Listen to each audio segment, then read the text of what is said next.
So as we get started today, this video is divided into chapters. If you want to skip at any point, just look at the sliding bar underneath the plating window and you can see the chapters to skip ahead.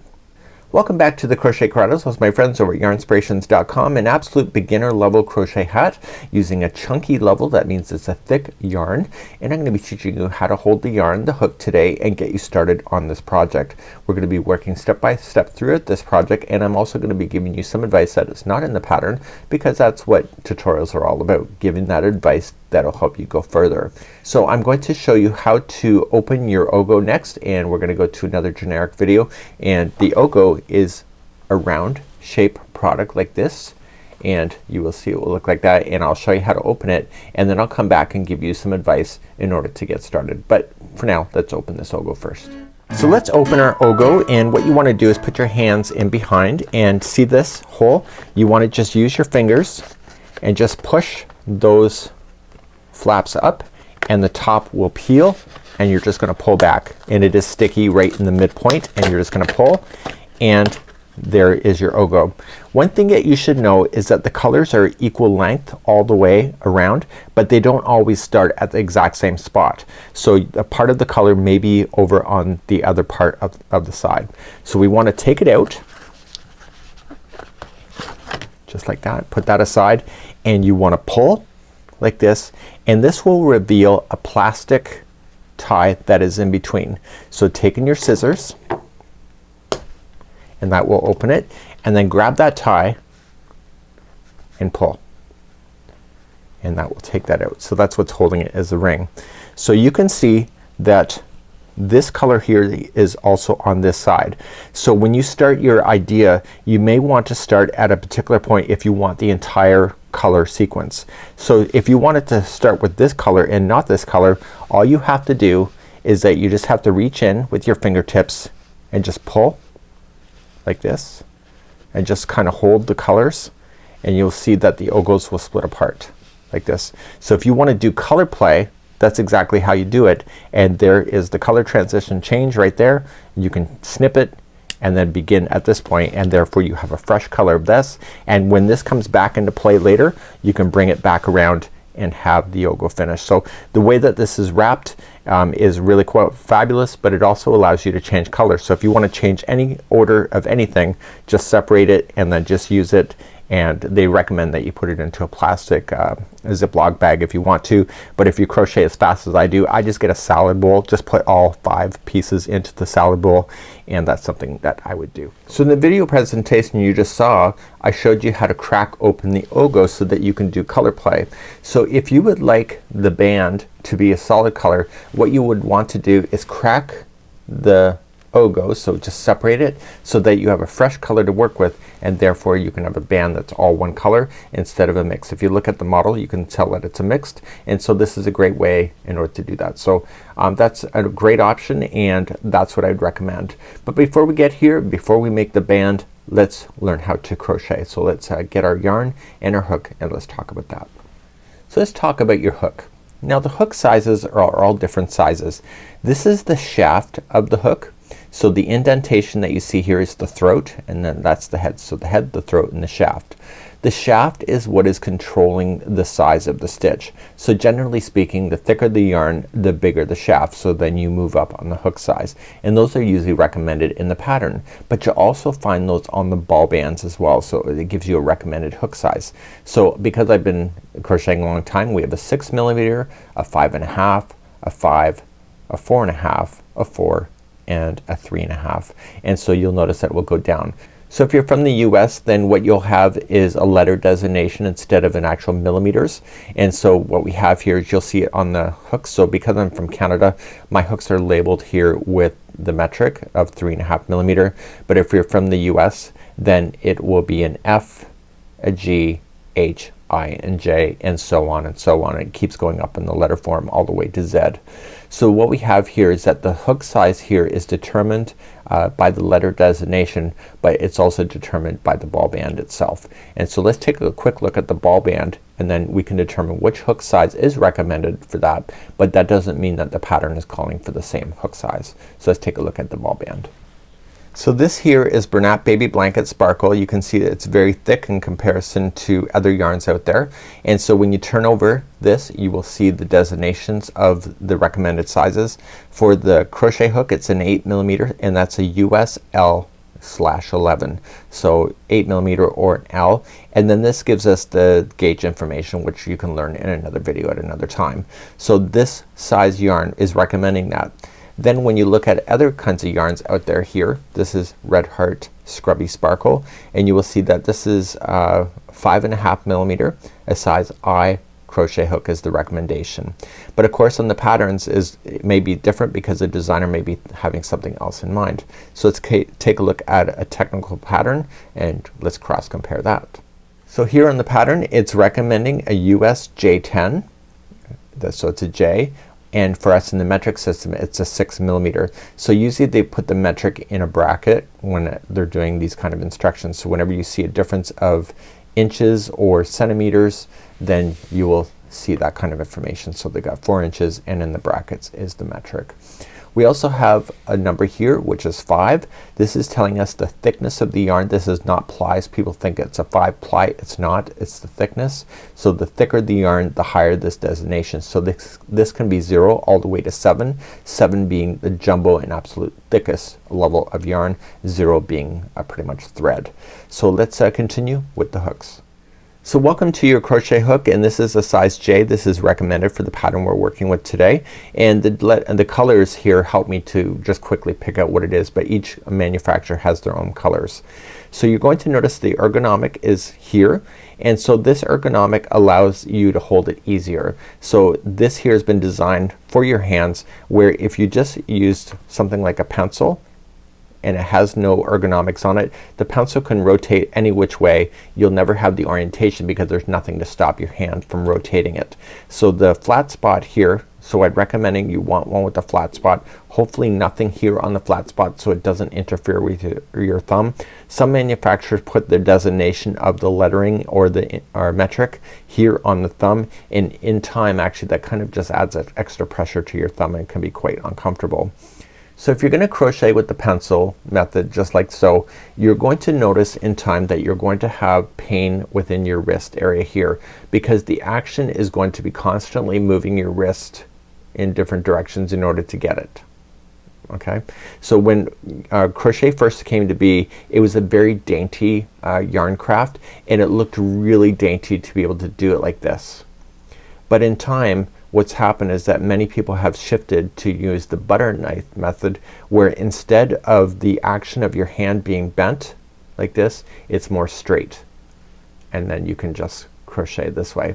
You will notice that in crochet I rotate the hook a lot, so I'm not exaggerating the motion of the hook at all, where this way it can cause just that action of your constant wrist going up and down. So you have to decide what's gonna work for you. So if you want to learn to crochet this way, I'm not your host for that because I didn't learn that way and I feel it's more comfortable to do that. I did try to learn, but it just is too uncomfortable for me. So you have to decide whether you're gonna butter knife it or you're going to pencil it, and if you're penciling it, you need to find a different host at this time. Okay, so now that we have decided what we're going to do, if you're gonna carry on with me in the butter knife method, welcome. And we're now going to play with the yarn. So usually in crochet you have to start with a knot in order for it to get to secure. So essentially crochet is a sense of tying knots, and you're using the hook to do it. The difference in knitting versus crochet is that when you crochet you create a stitch and finish a stitch. When you knit, you open the stitches up and it's on the knitting needles, and the stitches stay open all the time. So if you absolutely drop a stitch, things can unravel, where here with crochet when you start a stitch you finish a stitch, and if you make a mistake you can simply pull it out and restart again without a lot of trouble. So we need to create a slip knot to begin. So let's learn how to do a slip knot first. There are many ways of doing a slip knot. I'm again going to teach you the way that my mom taught me. So you're gonna take the end of the strand, and I'll demonstrate this several times. Notice that there's no knots on this strand, and I want you to use your index finger, or sorry, your pointed finger, and we're going to be using this motion. Pretend that it's a diving board, so you're going to pretend that somebody is leaping off. So we're gonna say a frog. So the way that I teach this is that the frog has to play leapfrog and then go up over the finger. So take this strand and come on the inside of your hand and rotate around like this.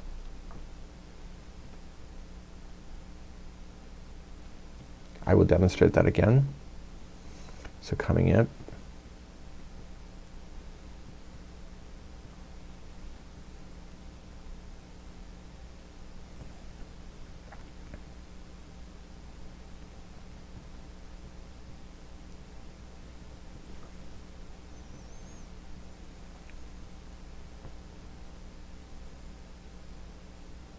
and one last time.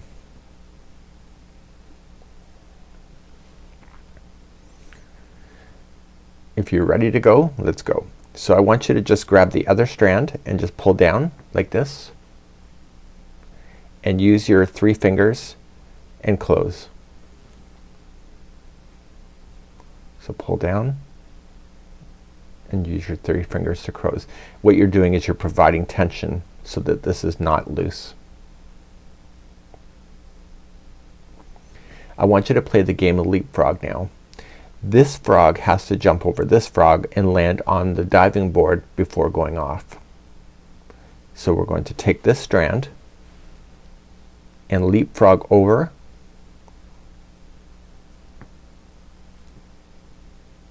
I'll demonstrate this several times, and then you take the new frog that's behind, and he is so excited to jump that he jumps over and jumps over top of the diving board, and that is your beginning knot right there.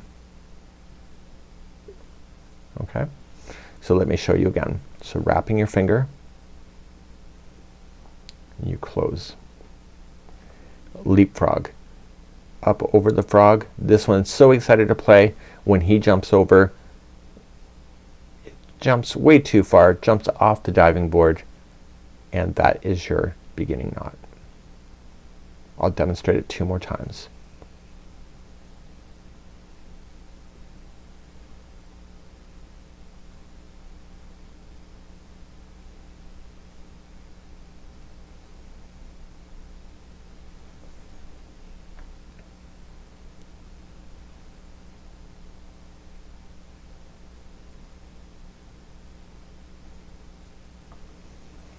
And now that your slip knot is made, I want you to place it down on the table or where the surface that you have. And now we're gonna talk about using your hands to be able to feed the yarn to the hook. So if you're right-handed, technically you probably will be doing right-handed crochet. If you're left, you could be doing the other way, and some people, even though they're right-handed, they crochet left and vice versa. So today is whatever video has been listed, whether it's right hand or left hand. So what we have here is that we want to use your other hand to feed the yarn to the hook. So both hands are in motion when you're doing crochet. I find most of the pain of crochet in long term, like if you're doing a long-term stint like hours and hours, it's usually in the feeding hand, not in the hook hand, which is kind of shocking, but you'll see why that's going to be in just a few moments. So what I want you to do is just hold your hand down, and I want you to examine the gap between your fingers. Do you see any air? Do you see any surface going through? And if you're wearing a ring, the ring can separate your hands so that you have gapping spaces. You may have arthritis and other sections of your hand that may not close all the way. Mine happens to be, but also you can adjust your fingers so that you can get that. So you may have to move up your pinky in order to get that to have it close, and etc. So you may have to adjust your hand. What our goal is, and I'm just gonna take this here, is that I want to feed the hand. I want to feed between the pinky and this area here. So the yarn is going to travel over top of the 3 fingers. So just grabbing the strand, come like this. Okay, I'm just gonna hold so you can see that, follow.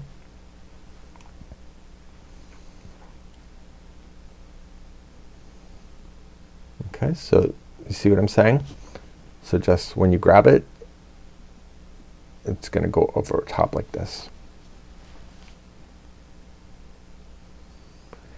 Now let's talk about feeding the actual yarn so it slides. So whenever I need more yarn, I have to open my pinky so that I can just let the yarn just come from the yarn ball.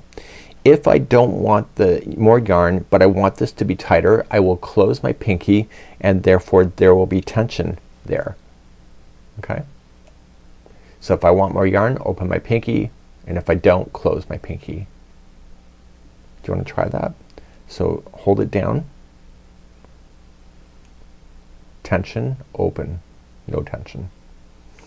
Some people, because of their hand shapes or their finger shapes, they actually go over top of their finger so that they actually can wrap it around and go like that. But in time you may have a lot of you may actually get some yarn burn as a result of doing something like that. People do it, but you'll have to decide if that's going to work for you. In my case, I don't need to do that. So now what we want to do is that we want to do a flamenco dancer. And a flamenco dancer, if you know what those clicky thing, they're using two fingers to hold. And so you'll use your driving finger, the middle finger, and your thumb to hold. And this finger helps once in a while, but it's using the tension of the strand so that you can crochet better. So this finger is going to be flying all over the place, and the pinky is going to be moving in and out on here in the back. So let's relate this back to yarn. So what I want you to do is that I want you to flamenco dancer, boom boom boom boom boom boom, and hold the knot of your starting. So boom boom boom boom boom boom, just hold the knot.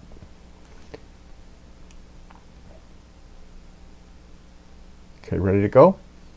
And what I want you to do is with your other hand grab your crochet hook and put it into the hole.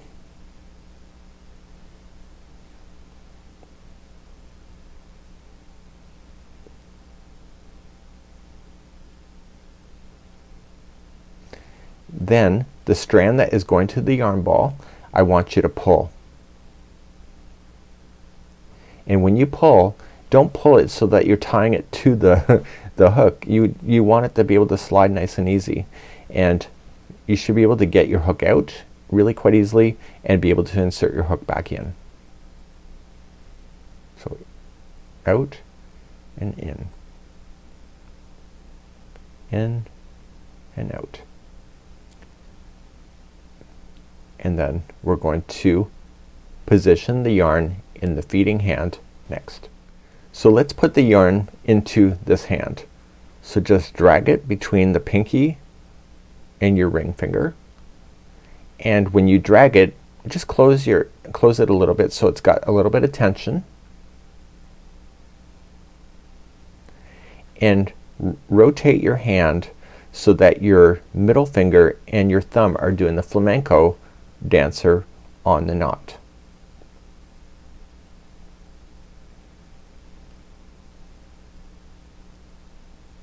Okay, so just pull and flamenco dancer the knot.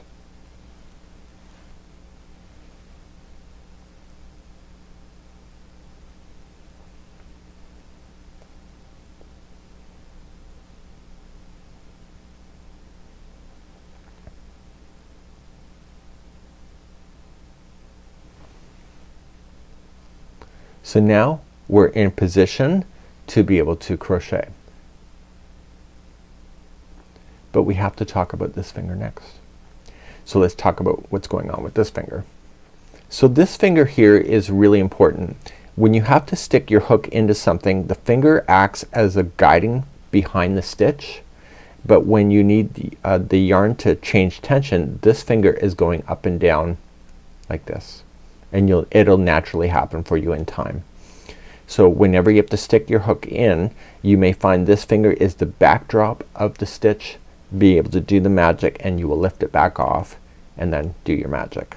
So this finger is going there. So if this is too loose, then what I do is I have to lift my finger up to provide the tension, and if there's too much if it's too loose, I want to just keep on moving my hand back so that it gets like there, and if it's too tight, what I do is that you use that finger to push, and it feeds more yarn onto this area.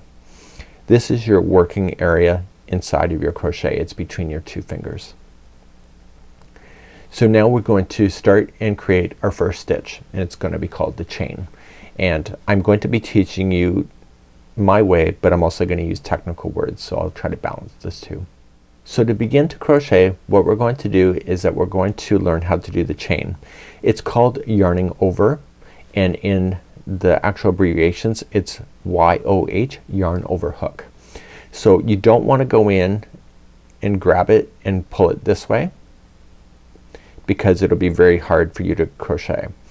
What you want to do is that you want to go down and scoop the yarn, and in order to get the hook out of this hole here, the hook has to turn upside down. That's why this flat area is so important.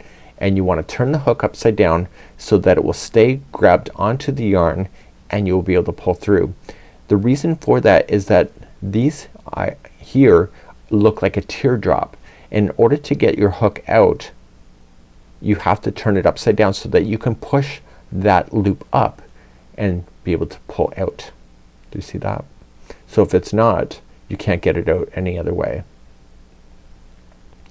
So when you go to create the chain, you're going to scoop up, turn upside down, and noticing I'm not moving my wrist, I'm just moving the rotation, and you pull through. And you want to slide this to the shaft. So currently you're in the throat. So the shaft is what's dictating the size of the stitch. You can let go of the knot that you were grabbing onto and grab the new chain that you just created, flamenco dancer it, and just grab. So loop upside down. Non-technically, I refer to this as rowboating.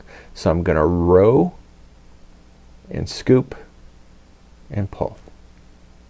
So it's yarn over hook, scoop and pull. And I want you to just keep practicing with me. Let me know how you're doing in the comments as too. Okay, so you just rowboat.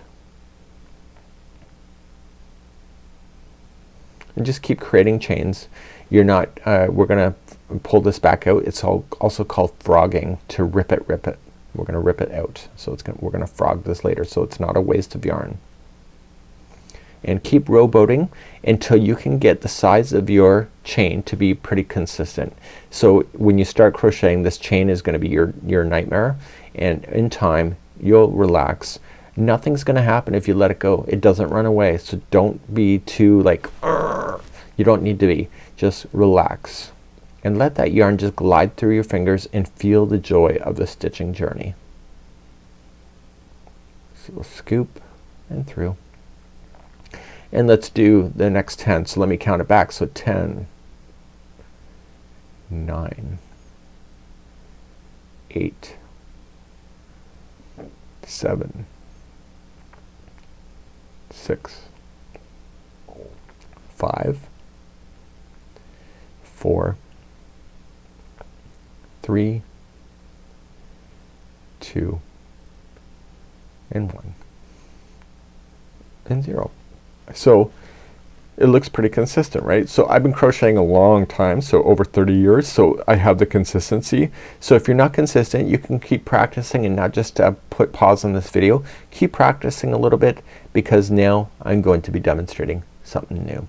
So keep on going until you're satisfied, and don't frog this, so don't rip it out, and we're just going to teach you the basics of single crochet, which is a basic stitch to get yourself started, which is in this project. Okay, if you're ready to go, I'm gonna teach you a method that I prefer to use, and this is a method that my mom did not teach me to use, but I use it most often in most of the videos. So what I want to do is that I want to crochet along this working chain. Now you can't crochet in the first loop here because that loop is coming out of there. So in instructions it will say single crochet second chain from the hook. This is the first chain that you see. So the hook is not the chain, this is the first chain, and then this is the second chain. So whenever we're doing this in single crochet, it's usually second chain from the hook, but it's assigned in the pattern on which chain to choose. So it could be up to the 5th chain or 6th chain. It depends on the stitch that you're gonna be using. So let's just say second chain from the hook. So we have 1 and 2, and do you see that on your sample at home? 1 and 2. And once you identify the second one, I want you to rotate this chain and it will reveal the back loop or back hump of the chain, which is right here. It looks like the back of the chain looks like a serpent spine with all those lumps. So just think about the Loch Ness monster. So count back. So 1, 2, and rotate and get the back hump of that one. Now to single crochet, what you're going to do is that you're going to stick your hook into the back loop only, and noticing that I'm using my finger as a stabilizer in behind so that I can push it through. Okay, so just the back loop only, going in, and we yarn over. So we scoop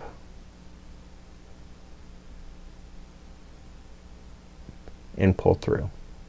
Okay, so just scoop and just pull through that chain loop.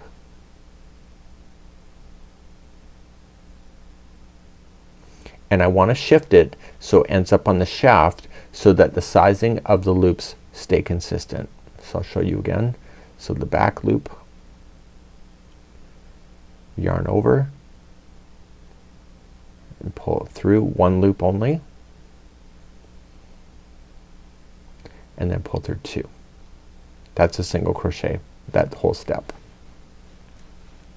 So let's show you again. Let's move on to the next one. So now that you did the first back loop, the rest of the chain will stay upside down, and each one of those bumps is a stitch. So there, there, there, there, there. Do you see it? So I move to the next one.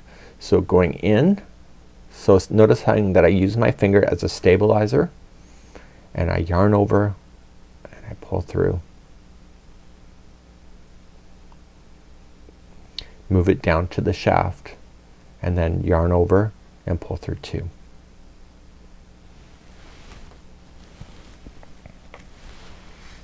Let's keep on going. So going in, scoop, so that's yarning over, pull through 2, and I want you to work down that chain you just created.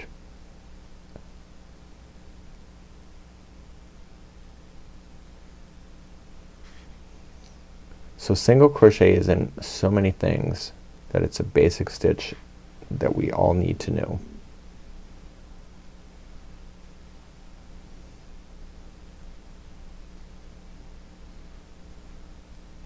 Noticing that I can let go of the project at any time, it doesn't run away, so you don't have to be worried about holding on to dear life.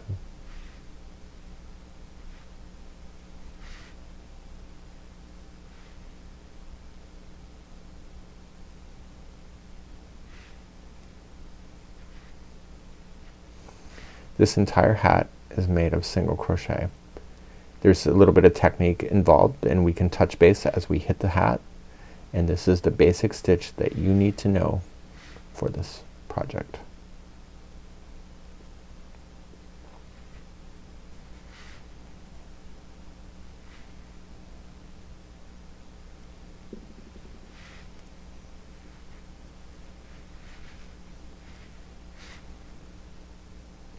So I'm gonna show you something while we're doing that. Keep playing and you can just watch the screen when you get a chance.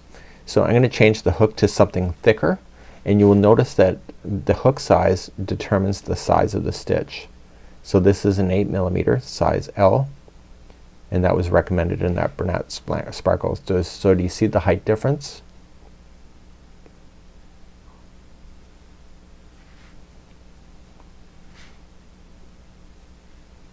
So it drastically changes the project when you're using different size hooks. And if something's wrong, just release the hook and pull it the number of stitches that you need, and then continue your journey.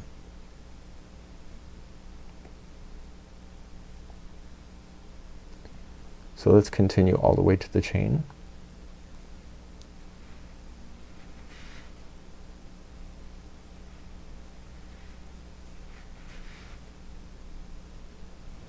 And if you're ready to move on, the video chapters are here in the video that you can move on to the next part of this project.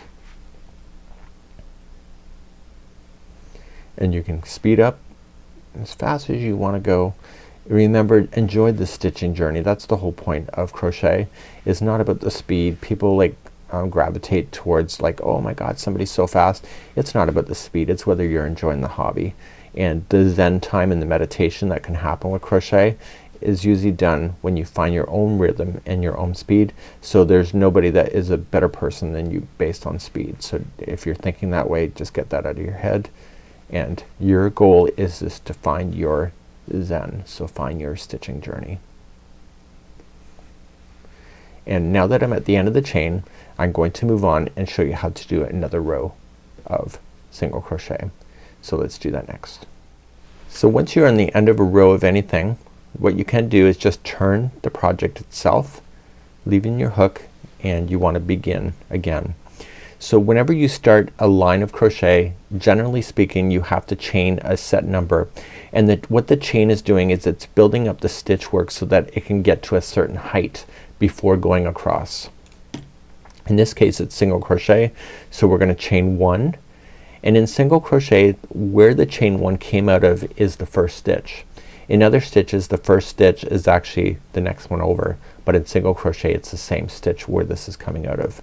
And so you're just going to now pay attention, and each one of these here, do you see the 2? That's a full stitch. So when you stick your hook underneath both of those, that is the full stitch. So you see one strand and the second strand. Do you see that? So if you play with either of those strands separately, it's a different stitch entirely, and we will be doing that in this video later on in this tutorial. But for now we've already chained 1. So when you go into the first one, stick it right through so both of the strands are on top. Pull through and pull through 2. And then you move to the next one. And do you see it? So going in, pull through 2, and in, pull through 2.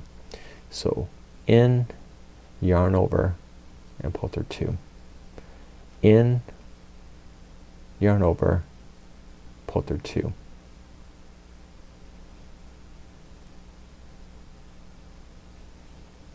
So what happens if I go in and I pull through this one and this one at the same time? That's a different stitch altogether. That's called the slip stitch. We will be doing that in this project as well. So but for now just concentrate on just getting your consistency of your stitch work.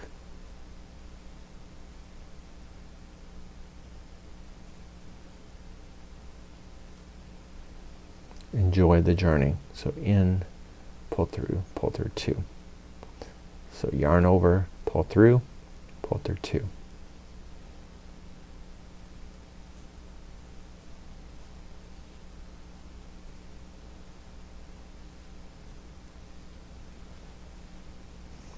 So I'm a very informal tutorial host. I don't use a lot of technical language. I'm a very basic learner. I struggled as a kid, and I'm teaching you the way that my mom would be teaching me. So it's my mom's attitude and voice through me directly to you in order to teach me how to crochet as a child or as a new person. And she was my guiding rock as a child, learning how to crochet and doing a lot of life lessons. So eventually you're going to come to the end of the party, which is the end of the line, and you're just gonna go right into the very last one, which is right here. So some people don't think that's a stitch, and so they end up with a triangle blanket, but that is a stitch, and you're gonna go right in. So if you want to practice even more, you can turn your chain and continue to go. So just chain 1 and whip yourself across. So just single crochet yourself across. But right now what I'm going to do is that I'm going to demonstrate another technique which we will be using in today's tutorial, and this is the technique that will be used in the band. I am going to demonstrate each one of the parts of the project, but we're just doing the basics for now. So I'm gonna start with a fresh line and I'm gonna demonstrate what that is. So in the project you're going to notice that the brim has a three-dimensional look to it, and that's using single crochet on the back loop, and I'm gonna demonstrate what that is. So when you do that you have elastic properties to your band when you go to do that. So to start the row you're going to chain one. So we already know that, and I already explained to you what these two strands are. So using both, that would create a stitch. If you use the strand that is closest to you, so let's just get a pencil. So if you use this strand which is closest to you, that's called a front loop, and the one that's further away from you is the back loop, and we want to play within the back loop only. So instead of grabbing both of the strands like this, we're just gonna dive over top and just only get the back loop in.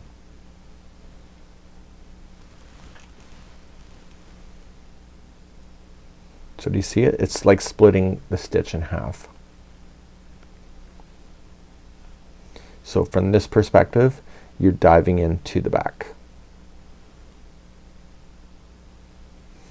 Yarn over and pull through two.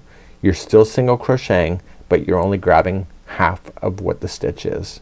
So if you were doing the front loops, then you would just scoop up and grab the front loop only, but we're not doing that in today's project. But that would be a front loop if you were to do it like that. And you notice that it changed the look when you did that. So we want to stay within the back loops only. So continue to dive and only get the back loop. And you'll notice that this will create a line on the front side of your project.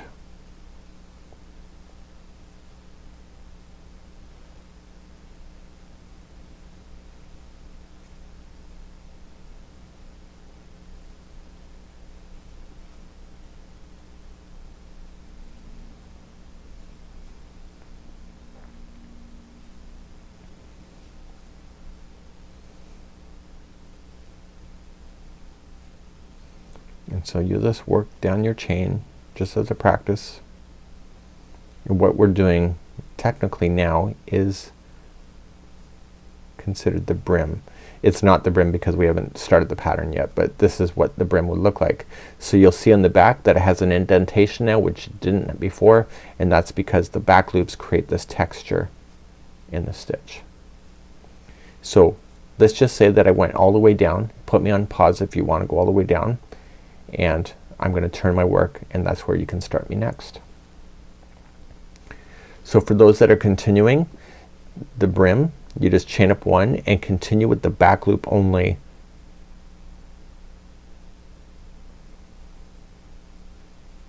Like that. And so this is then throwing the texture in the opposite direction, which is going to create the wavy elastic shaping of the brim. And now you can really kind of see it starting to happen, right? So the front loops and the back loops are important. Some people don't like doing it, but it is what it is, right? The stitch that I think people don't like the most, if you're actually interested, is called the treble, where you wrap the hook several times before doing the stitch. It's a very tall stitch. It's not the tallest out there, but it's one that kind of bothers people. It has its purpose. So you back loop all the way to the end, and you can see that it just went from a flat surface to a texture surface by using the back loops. So I'm gonna demonstrate another technique that we will be using in today's video, so if you wanted to keep practicing that, and if not, I'm gonna show you another technique which is going to help you to know when you're doing the top of the hat when you do the reduction of stitches. Before we get to the reduction of stitches, I'm gonna teach you one more stitch called the half double crochet. So this stitch I'm about to teach you is the next size up from a single crochet. So you'll learn this technique in the brim. The rest of the hat is considered half double crochet. Now in half double crochet, sometimes the beginning chain counts as a stitch and sometimes it doesn't. In this pattern it will not count. And the reason for that is that chaining of two doesn't always look accurate if that's considered a stitch. So what they want you to do is just chain two, so 1 and 2. So do that and just hold with me for a second. And because they're considering that as not a stitch, the very first one where the chain 2 is coming out of is your first stitch. So if this was considered the first stitch, the next stitch right here would be your next one, but they're saying it does not count as a stitch, and you can see that in the pattern. So to do the half double crochet, we have to rowboat, so we have to collect the strand first and then going into the stitch. So in this one here we are going to be using both of the strands, so we're not gonna use the front or the back loop, and we're gonna go collect this strand and go right in so it's still on the hook, and you will see that you have 3 strands, or sorry, 3 loops on the hook currently, and you're gonna yarn over and pick up and pull through once only, and now you have 3 loops. I'll demonstrate this several times. And in half double crochet you're going to yarn over and pull through all 3 loops to finish, and you'll notice that the stitch is taller than the last stitches we were working with. So let's do the next one. So yarn over and going into the same, go into the next stitch, yarn over, and then pull through 3 loops, yarn over, next stitch, pull through 3 loops. I'll keep on doing this.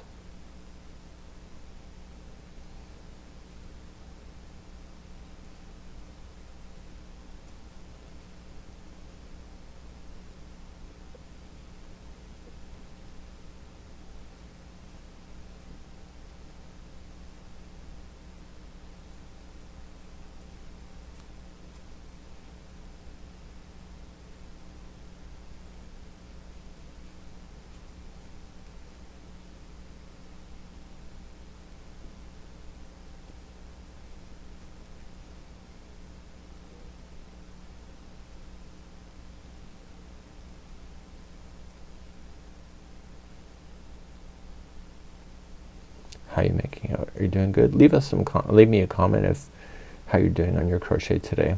It helps me to know how to teach better. Even if you're not liking me or whatever, it helps me to grow. So I learn even by negative reviews.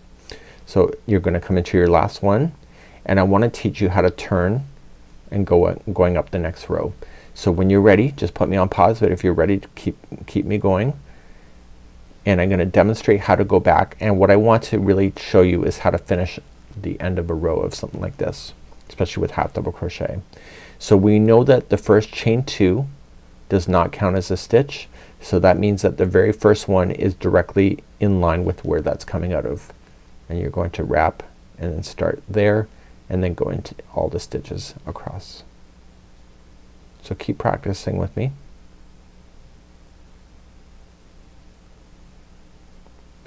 It's very rare for me to teach a tutorial right from the basic like this.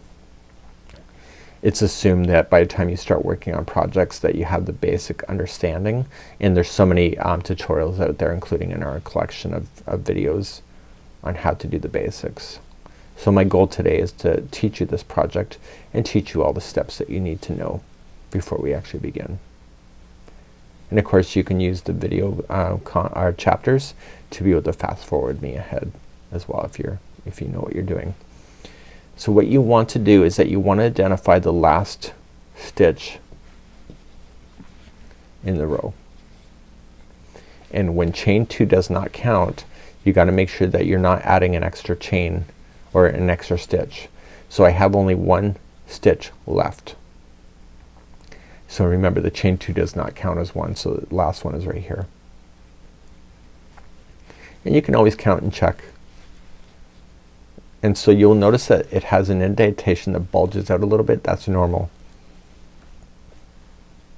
And that's what you're gonna do. So we do have one more technique to show you, and I'm gonna be demonstrating on how to do making these stitches become reduced by making them turn 2 stitches into 1.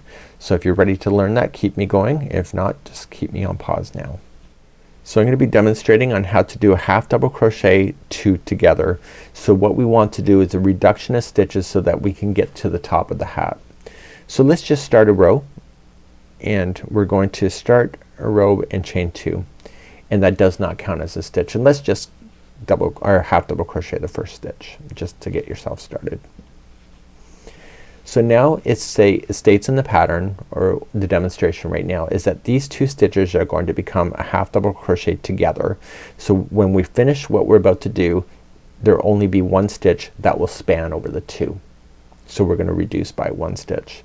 To do that, you're going to yarn over and you're gonna go into your first stitch, and I'll demonstrate this several times.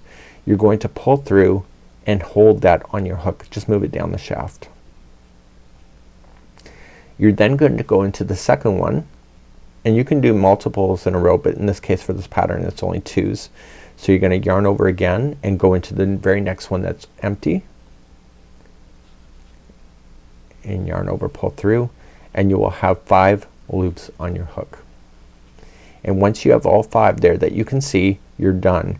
So you're gonna yarn over and just pull through all 5 of those loops, and now you've got 2 that just spanned into 1 top. So it became a half double crochet 2 together. So let's do this again. So let's put the next 2 together. So yarning over and going into the stitch, the next one that's free, and pull through and hold it. Shift it down that shaft to get the right size, then go into the next one. So yarn over and in, pull through, and then pull through everything. So let's try again. So next one free, pull through, hold, go to the next one, yarn over and in, pull through. Do you see 5 loops? I sure do. So pull through all of them. So yarn over, pull through, yarn over, pull through. I'm missing a loop. Do you see that there should be 5? So I must have not wrapped something properly. So try again. You have to learn when to identify your own mistakes. So going into the next one, so yarn over and through, and I see 5 again. As a tutorial host, I'm not perfect. I do make mistakes, and my mouth and my hands don't always do the same thing. I do get called out on it, but it's fair game for me. It's a fair analysis when people call me out on when my hands don't match my mouth. So I don't do any voice recordings after the fact. I'm teaching in real time, and I'm wearing my microphone and I'm sitting here talking to you as I'm crocheting. And the pattern that I'm looking at is just right here that you cannot see off camera, and I'm just kind of glancing at that a lot when I teach. So this is a yarning over technique, and this here is half double crochet 2 together, and do you see how it's pulling in? So that when you do in the top of the hat, that'll pull in to have that look. So now I think that's it. So what we're going to do now is that we're going to begin working on the project. We're starting at the ribbing of the hat, and we're gonna come back to that sample that I showed you at the very beginning of today's tutorial, and that's where we're gonna start our journey. So this is not a waste of yarn unless you want to keep it for whatever reason, but save it, save the yarn. So just pull everything out. This is called frogging. So to rip it. And what you're going to do if you want to save this yarn, just pull it out and just rewrap it. When you go to wrap to a ball though, don't wrap it really tightly. Keep it nice and loose, and therefore you won't wreck the tension of the yarn. Okay, so let's begin to do our project next. So at the beginning of this broadcast I had you separate your O'Go, and I had white in front of my O'Go here, and this color was in the front here. So it was this color and then the white. So because the O'Go, the way that it's done is that the last one here and the first one was white, so I knew that these colors here are not full, meaning that it's not the full length. So what I decided to do is that I pulled the white out and I separated it, and I started with the salmon color completely. So at the beginning of it, when I started it, you can see that there's a little bit of a white fleck there, and that was the starting of the white here that I cut. And so what I want to do is that I want to use one whole color just for the band itself. And when you do the band, you have it slightly stretched to about 22 inches, and therefore you can have a solid color band. I'm also going to do something different that's not in this pattern, and I'm calling it color play. So every 5th round I'm going to be changing the colors. So we're gonna do 5 rounds of one color, 5 rounds of another, 5 rounds of another, and then I'm gonna save the last color then for the pom-pom. So I'm going to be cycling through all of the colors so that I have that here. In the particular model that we have is that, and there's nothing wrong with that, but what they've done is that they've gone from the one part of the O'Go and they just let the O'Go go and just proceed as is. So if you would like to do color play, I'm gonna be demonstrating that too, and so you'll learn a new technique on how to change your yarn colors. So we have to teach how to do the brim first, and that's going to be our step number 1. So in projects like this, what I do ahead of time is that I prepare so then I can continue to film at the same time, and then when I do samples, so I'm gonna be starting off with blue, but I'm gonna be coming back to the sample and I'm gonna carry it along.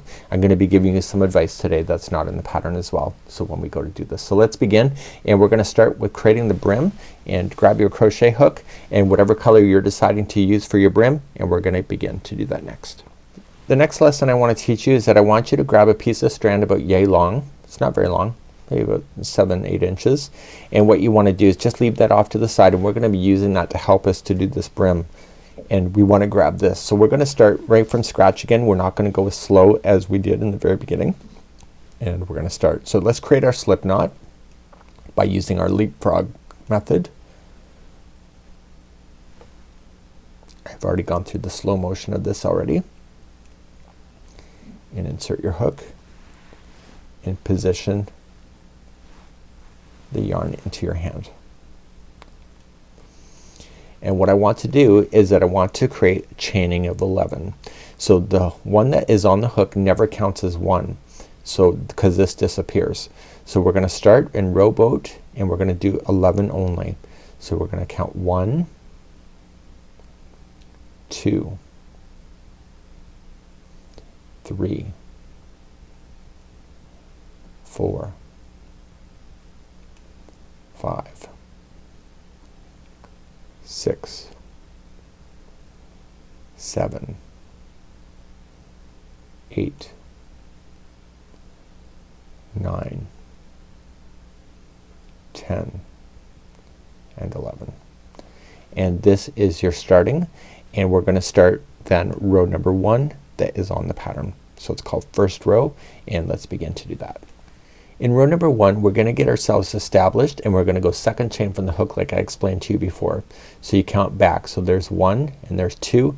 Turn it over and get the back hump of the second chain, and you're going to single crochet in the back hump going all the way across. Because you're going second chain from the hook, you're only gonna end up with 10 stitches at the end of this row. And that's because you single crocheted in the second chain from the hook, so you've eliminated one of the chains out. So that's why it goes from 11 chains down to 10 stitches. And you're just gonna work your way across your chain.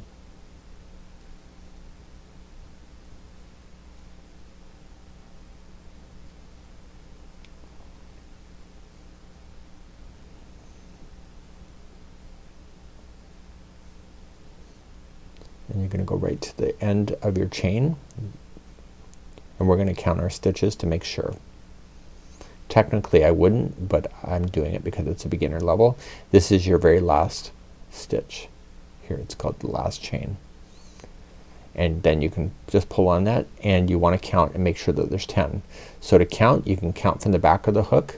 So 1, 2, 3, 4, 5, 6, 7, 8, 9, 10. And so if you have 10, you're ready for step number 2.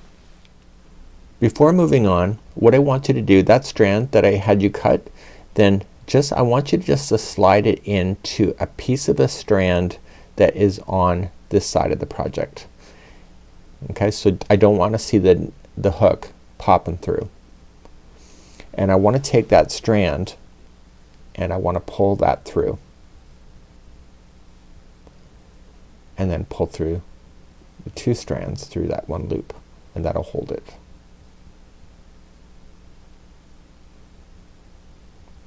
Did you see how I did that? Just make sure one more time.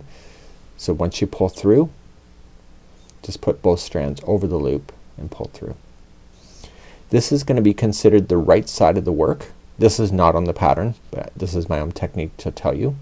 And so whenever you see this side, it's the right side, and whenever you see the other side, it's the wrong side. So in crochet, it's right side and wrong side. So front and back, but it's always called the right side and the wrong side.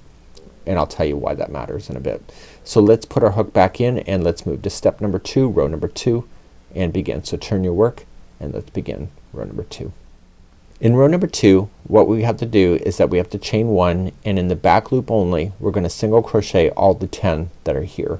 So starting in the first one, remember those 2 strands, you're going to go to the one that's furthest away from you,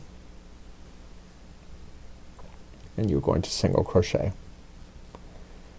So I've already demonstrated how to do this before. So you're going to single crochet on the back loop only. So what side of the project am I looking at if the stitch marker, which that's what this is called, is facing away from me? That's right, I'm looking at the wrong side, so I'm looking at the back of the project. And the reason why it matters is that when you go and do this band, if you attach it right, then it'll look very consistent and you'll have a hard time telling where you started and stopped the band.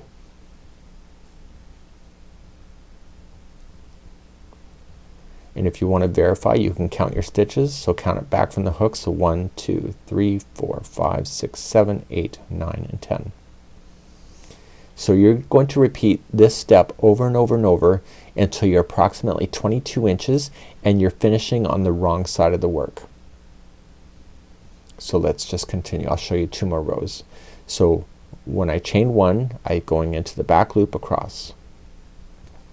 So what side am I looking at if the stitch marker is facing me?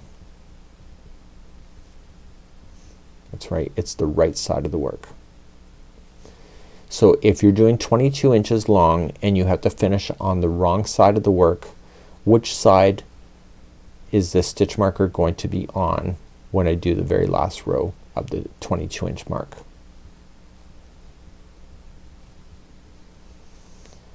It should be on the wrong side. So you want to do 22 inches finishing on the wrong side. So I just finished and I'm looking at the good side, so the right side. So this is not where I need to finish. I need to finish when I go across and I'm still looking at the back of the project. So chaining up 1. So what we have to do is that we have to go to 22 inches slightly stretched, and that will take you literally through the complete color of one of your colors on your O'Go. So try and do that. So if that's important for you to keep your band the same color, then do that.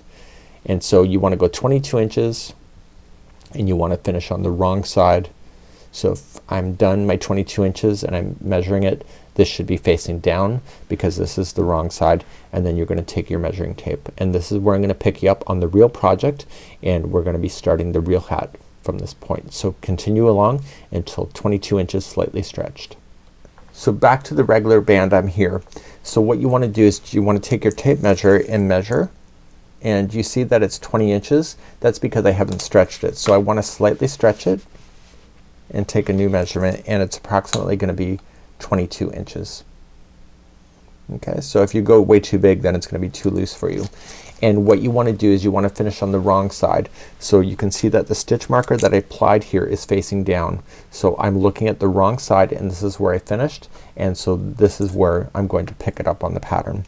So before we finish this section here, we have to join it and form the tube shape here. So because this is the sides coming together, I want to do what it's called as a slip stitch. So let me bring you in a little closer so you can see. And what I want to do is that I want to come into the very first of this one here. So just slip your hook through,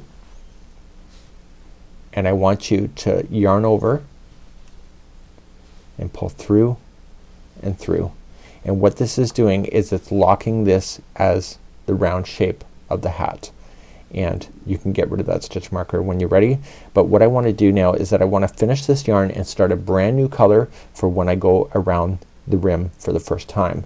So to do that, you want to trim your yarn a length enough that you can get it, but I've also trimmed it so it's before the new color starts. and I wanna put that hook through and pull. This locks it onto itself, but you're not done. You need to use a tapestry needle to hide this into position. So we know that the good side of the work is the side with the stitch marker, so I wanna favor the wrong side of the work for this. We're going to sew this together. So I'm going to go in the loops. So I'm gonna go the loop on this side and then the loop on this side. And I'm just gonna pull through. And then I'm gonna jump to the next loop going down.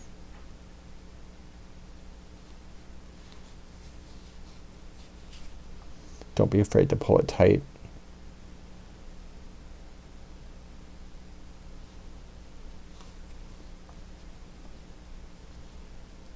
And this is making the brim closed.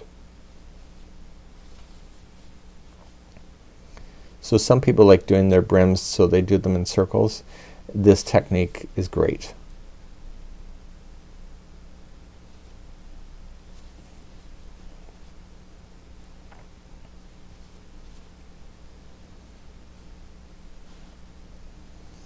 Of course, if it falls off, then just deal with it.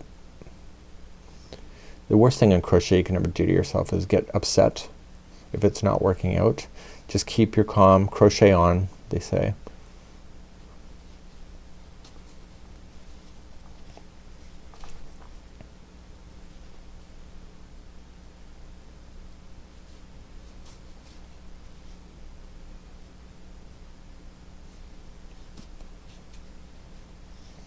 And we're gonna go right to the base.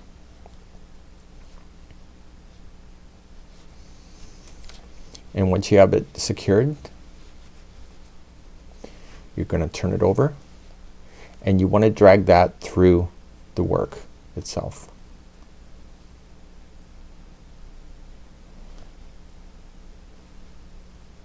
Okay, so I just wanna drag it through, and I'm dragging it on the underside of the project.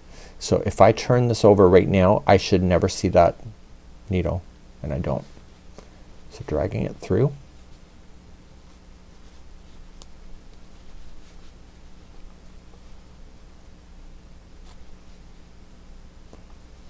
And then dragging it back in the direction from which it just came. And ideally, if you drag it back and forth a total of 3 times, then it will never fall out on you.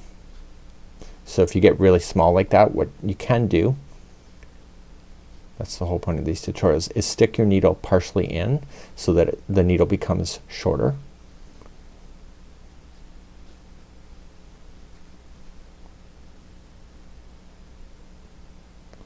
I'm trying to teach this from a perspective where you don't always think ahead. So you can stick it through the needle when the needle's shorter, and then just dragging it through.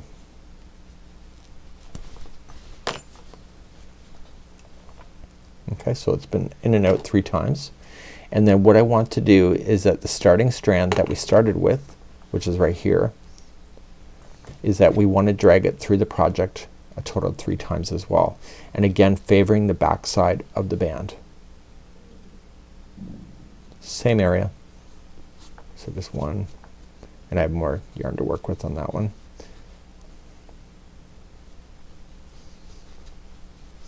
It's already been attached with this slip knot, if you recall, but this just makes it sure that, especially if you're giving it away, that you will never have a tail coming out.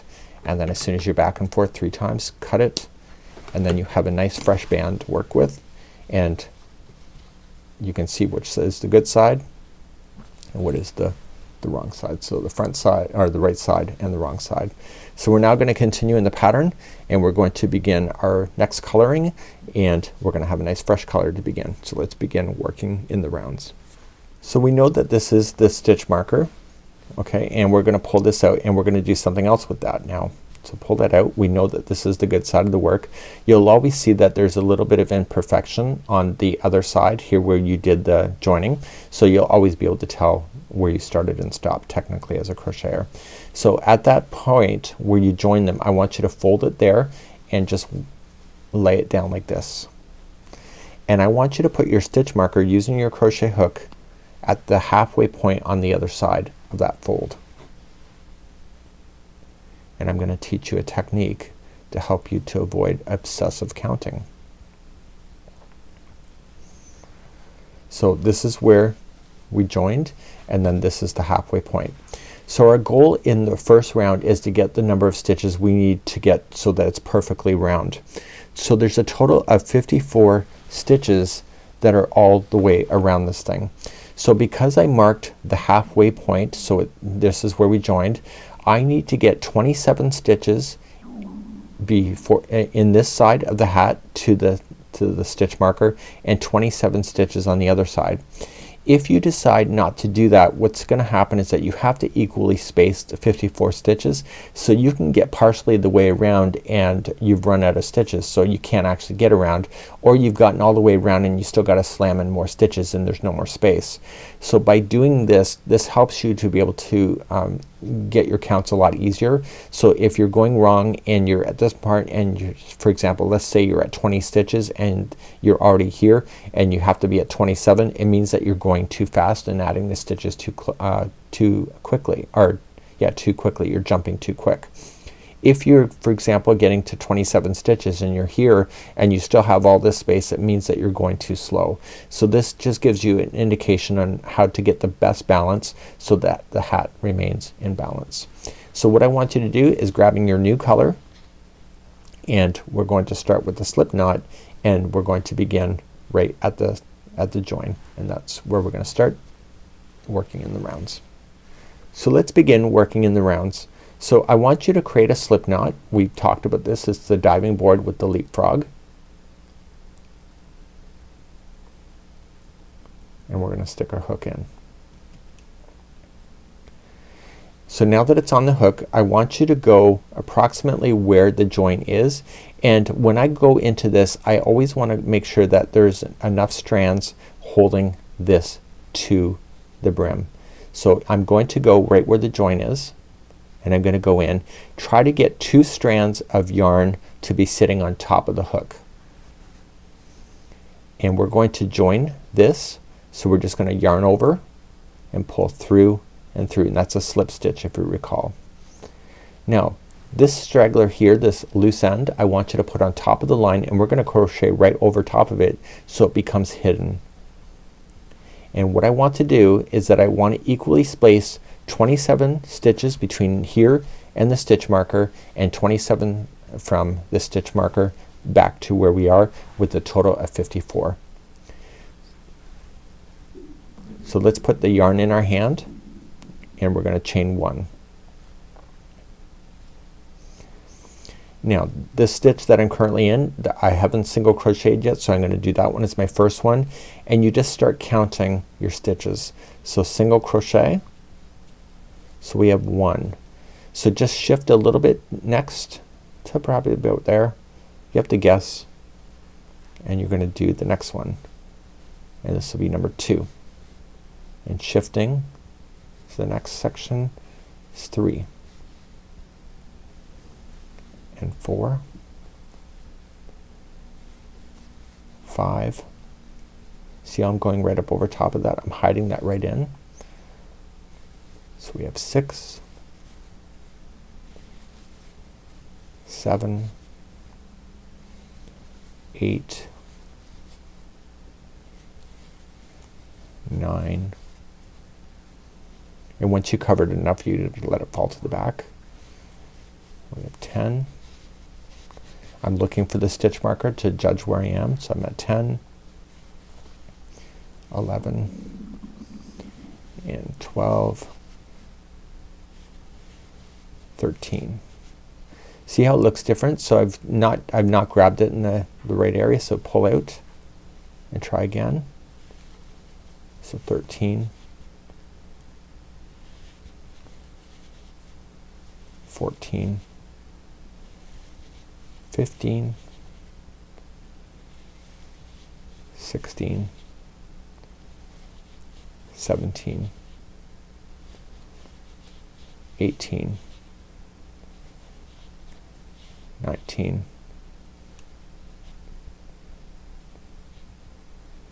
and 20, and I still have to get 7 more stitches before I get here. So I got 20, so I'm gonna do 21,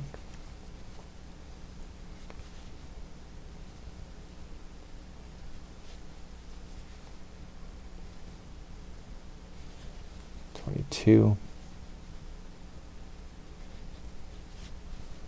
23, 24, 25, 26, and 27. And look at that. Now I've been crocheting a long time to make that possible in a one stretch, and you might want to double count that just to make sure. And so you just start counting right from where you started. So 1, 2, 3, 4, 5, 6, 7, 8, 9, 10, 11, 12, 13, 14, 15, 16, 17, 18, 19, 20, 21, 22, 23, 24, 25, 26, and 27. So once you get to the stitch marker, just let that just go in behind and start fresh again and do 1 through 27 again. So we have 1, and this will help you keep count. So 2, 3, 4, 5, 6. I'm gonna try that one again. See how it looks slightly different? So 6,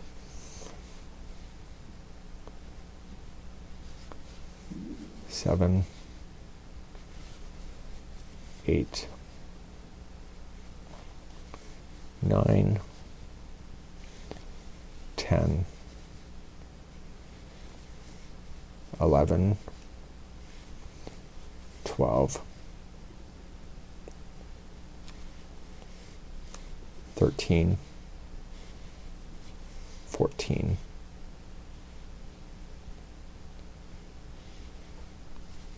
15, 16, 17, 18, 19, and 20, and I still have to get 7 more in before it here. So 21, 22, 23, 24, 25, 26, and 27. Now before you join it, what I want you to do is go back and count your stitches. So 1, 2, 3, 4, 5, 6, 7, 8, 9, 10, 11, 12, 13, 14, 15, 16, 17, 18, 19, 20, 21, 22, 23, 24, 25, 26, 27, 28, 29, 30, 31, 32, 33, 34, 35, 36, 37, 38, 39, 40, 41, 42, 43, 44, 46, 47, 48, 49, 50, 51, 52, 53, and 54. There should only be 54, so I know my count is right, so I can move on. So to finish the round, you're just going to go into the top of the first single crochet. This is called the slip stitch join. So you're just gonna yarn over, pull through and through, and that will close off your round. And now we're going to begin, and we're going to start doing with half double crochets for the remaining of the project. So we're now going to begin half double crochets for the remaining of the project. So single crochets are done, and that includes doing the half double crochet 2 together. So every 5th row is going to be a color. So 1 through 5 will be this color, and then I'm gonna show you how to change the color to do the next 5 rounds.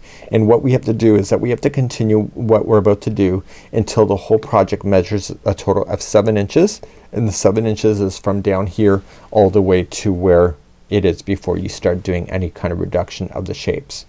So to do the half double crochet, this is round number 2 and all remaining until it's 7 inches tall. And if you just want to let your O'Go go and just keep on going until 7 inches, that's up to you, but I am doing color play as I mentioned.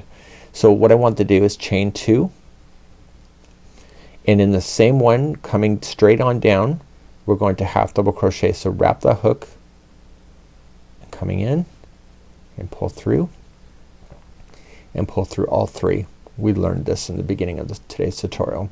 So the chaining in 2 doesn't count as a stitch, it's just a builder. So starting in the next one, and we're no longer doing any kind of back looping, you're just half double crocheting. So if you want to check once in a while to make sure that you have only 54 stitches in a round, you can do so, but if you're confident, you don't need to. But if you think it's getting bigger, then you obviously may want to double check. So you want to half double crochet yourself all the way around.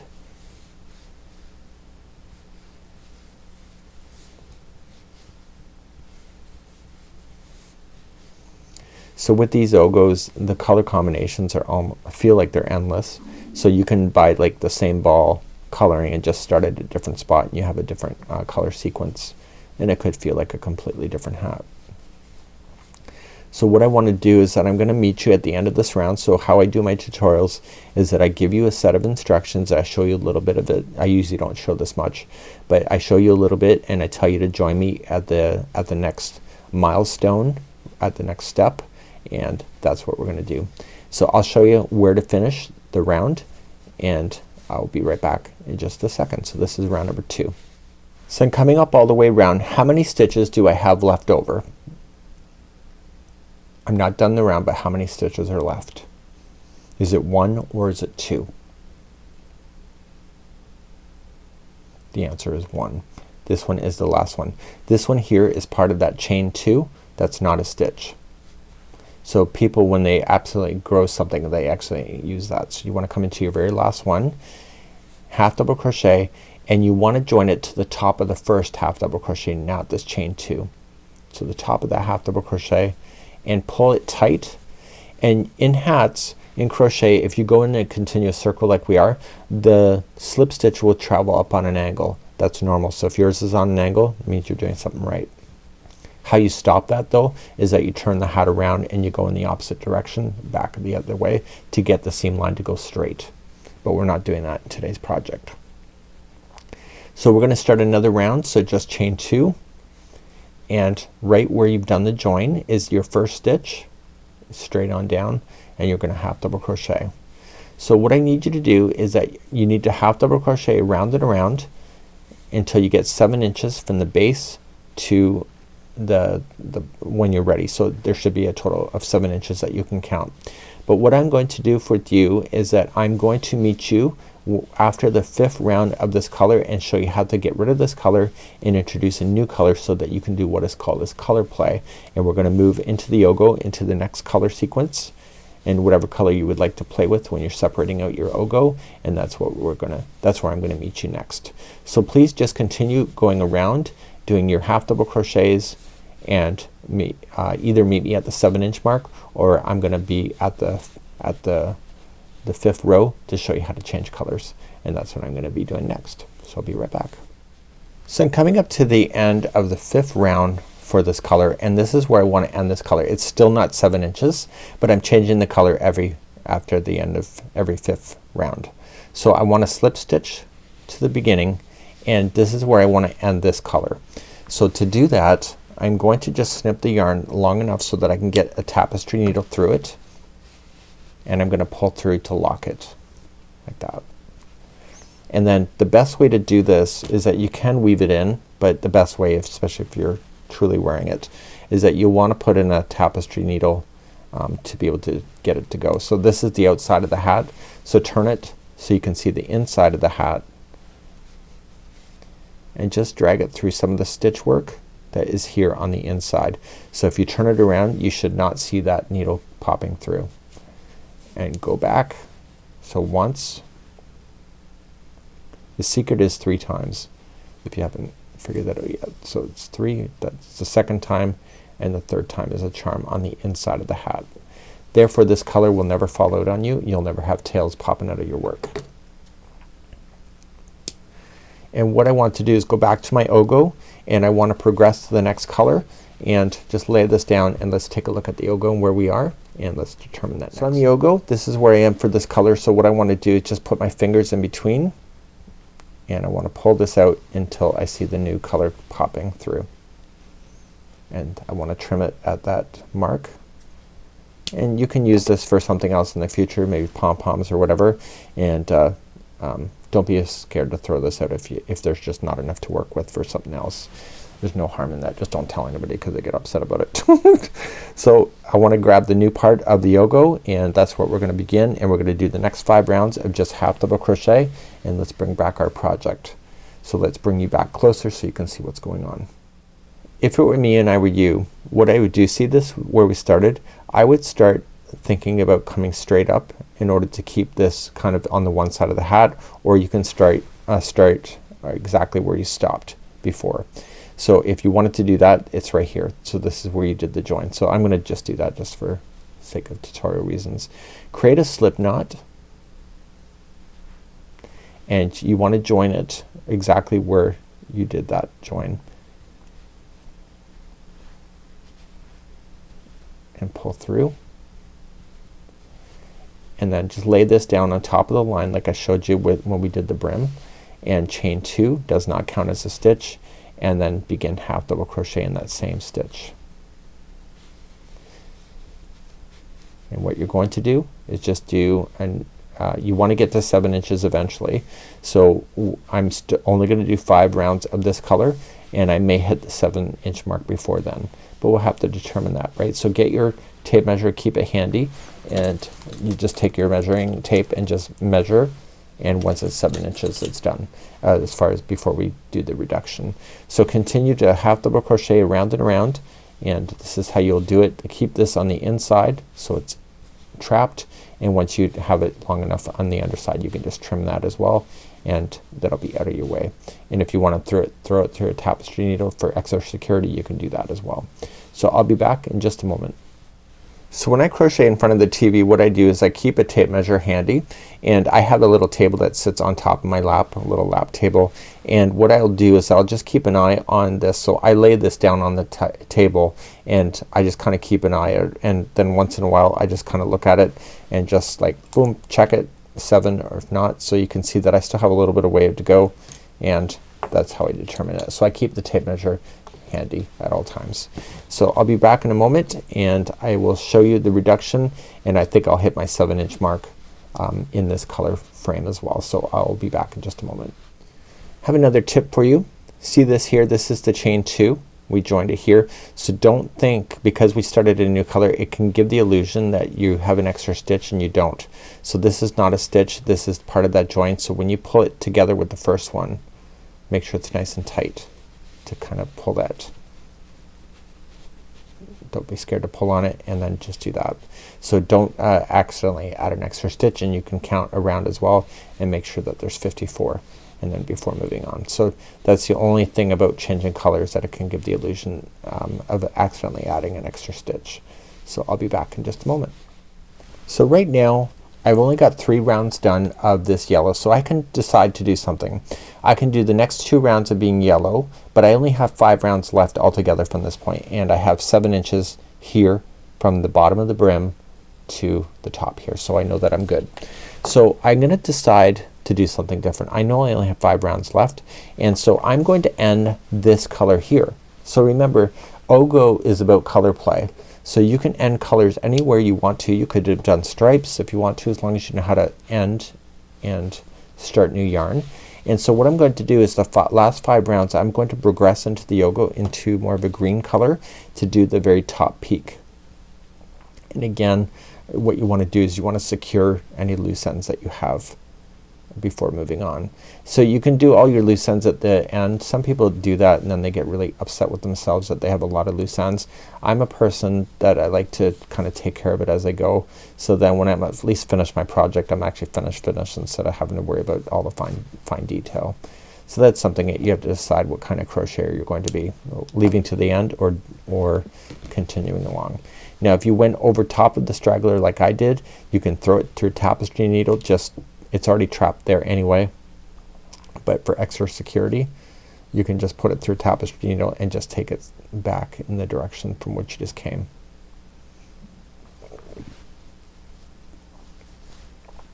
Okay, and that kind of gets it stuck onto itself. Don't pull it too tight. And then we're gonna do the last 5 rounds of shaping the top.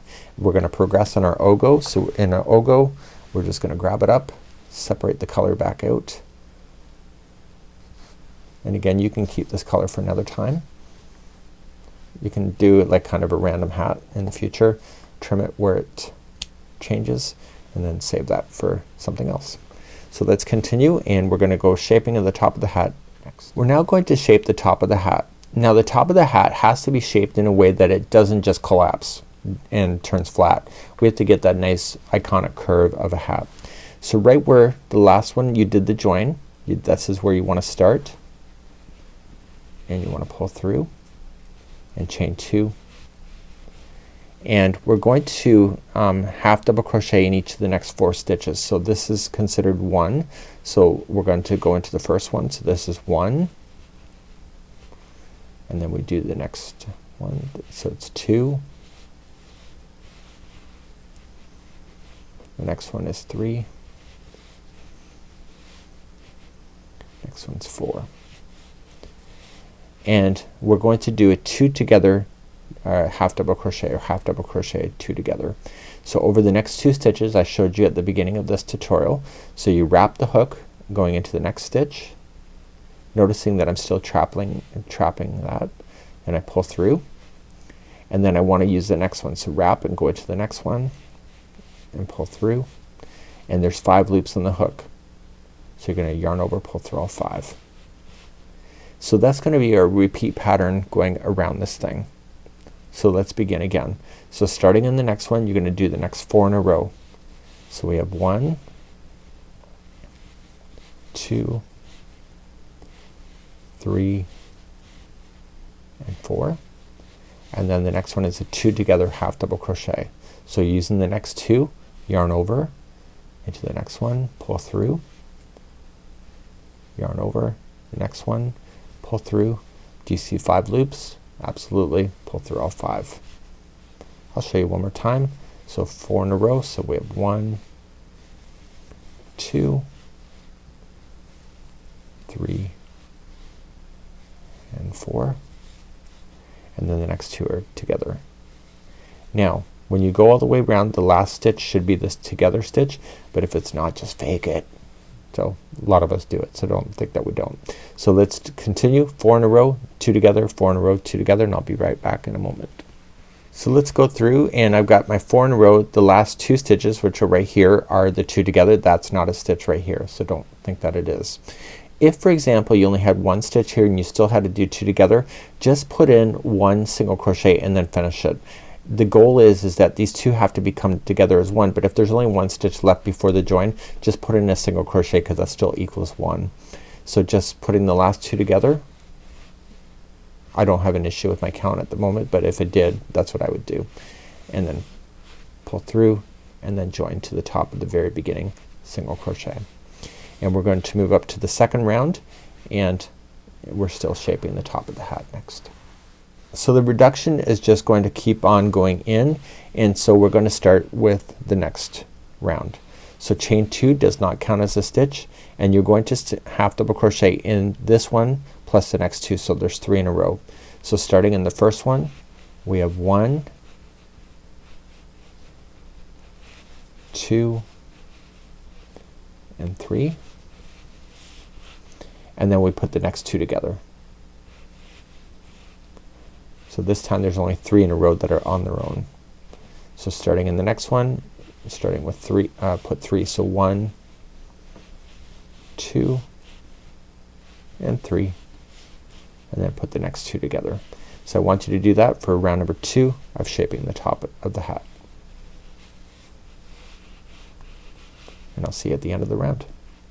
At the end of the round, the last 2 are together, and that's just keeping the stitch counts, so there's nothing special.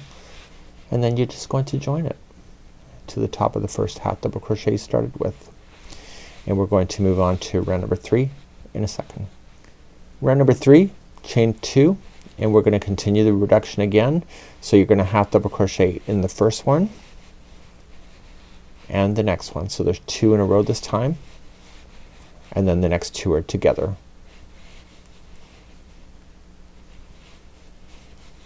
Okay, so the repeat on this round is that there's gonna be 2 on its own, so 1 and 2, and then the next 2 are together.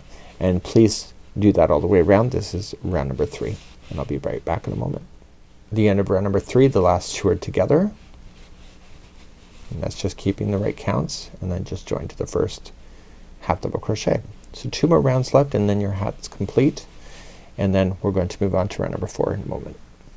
In round number 4, chain up 2. It's not your first half double crochet, it's just a builder, and you'll half double crochet in the first one. This will be a really quick round, and the next 2 are together.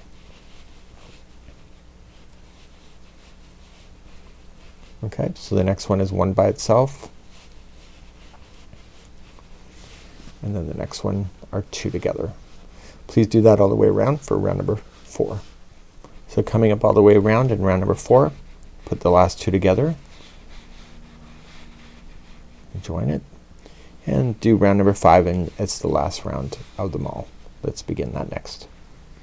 In round number 5, you're gonna just do half double crochet 2 together, so just chain up your 2, and then just starting with the first one, just start building and put 2 together immediately, so there's no ones on its own. So starting in the next 2, put those together and do that all the way around, and this is round number 5 and the conclusion. But we'll be right back because we still have to seal the top of the hat in a moment, and I'll be right back. So I'm coming to the last one. It's a 2 together because that's what all the stitches were, and you're going to join it. Now here's the thing, when you finish this hat you're gonna be left with a hole in the top. So we wanna finish that hole. So you wanna do a long enough strand from your O'Go, and you're gonna pull that through. Now get your tapestry needle out because you've already been using it, and put that on. And our goal is to do like a clothesline pull shut. So there's the hole. So just start collecting all of them, but do not pull it tight until you get all the way around, and just collect each one of the stitches.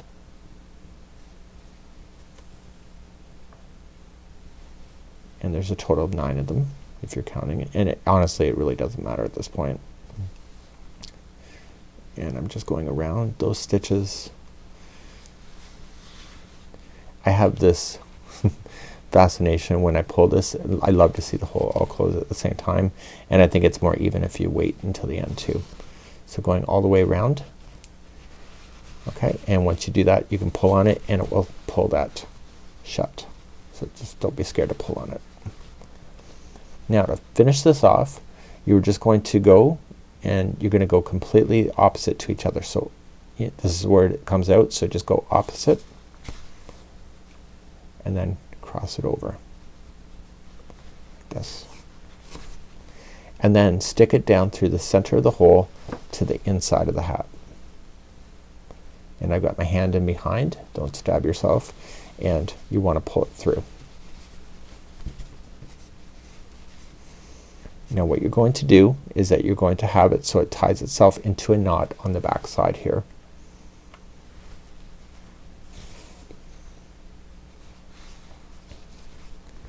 And then you're just going to just weave it on this side. Don't let that needle hit the other side, and you're gonna go back and forth a total of 3 times.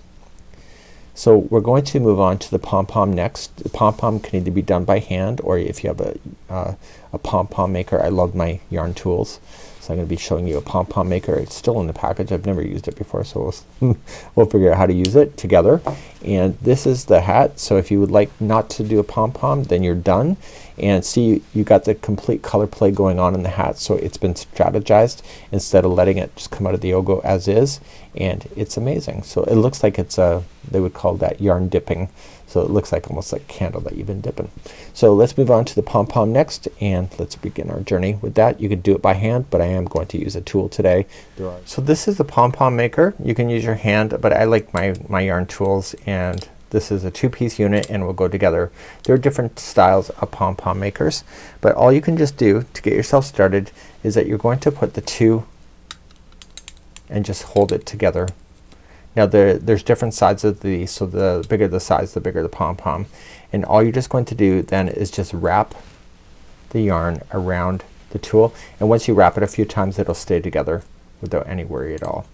So don't worry about any loose strands or anything at this point. If you want to change colors or use multis, that's up to you, but I'm just using the same color that is in the O'Go. So this is the color I haven't used yet, which is the white, and you want to generously wrap until this is nice and fluffy before jumping to the other side. So let me do that and I'll be right back in a second. So there we go, and if you want it more fluffier, keep on wrapping, and if you're ready to jump, then just don't trim your yarn, just immediately jump to the other side and start wrapping. I like to wrap the whole piece across first, and therefore it'll stay together, and then just keep on wrapping to make it look as similar as the original side right here. Once you're done wrapping it and you think it looks pretty good, you're just going to close the tool and lift up these locks and put the locks back down. And now it's completely closed. All you're going to do is take your scissors, and right where the separation is between the tools is where you're going to cut. And then keep on rotating it around.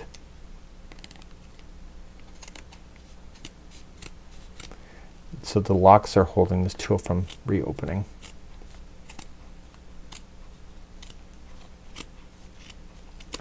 Now grab in the same color and make it a little bit generous. The strand, you want to put it through the slot straight on in.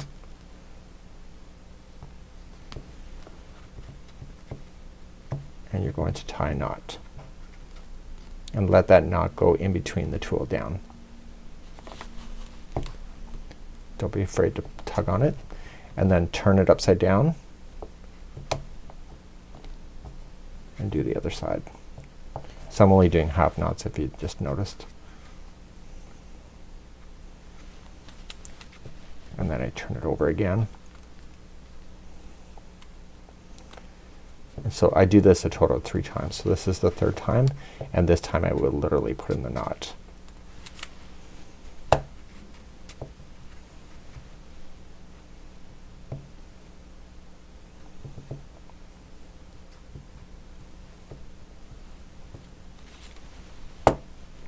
Now I can open the tool. So just grabbing the 2 long strands. It's obvious which ones those are. You're just going to open it and release your pom-pom.